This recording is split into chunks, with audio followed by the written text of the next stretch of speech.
पूर्वी आपल्याकडे एकत्र कुटुंब पद्धती होती.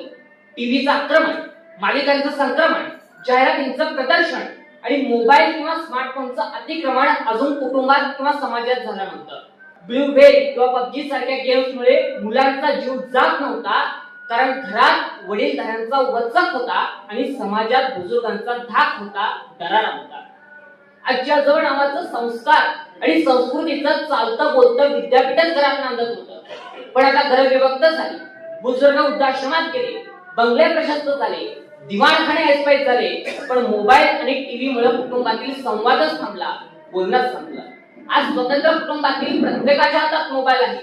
सोशल मीडियाच्या माध्यमातून जगाला कनेक्ट करणारा इंटरनेट आहे, व्यर्थ चॅटिंग करणारा व्हॉट्सअप आहे, पण त्याच कुटुंबातील माणसं एकमेकांशी किती प्रेमानं, मायेनं, ममतेनं आणि जिव्हाळ्यानं बोलतात हा संशोधनाचा विषय आहे.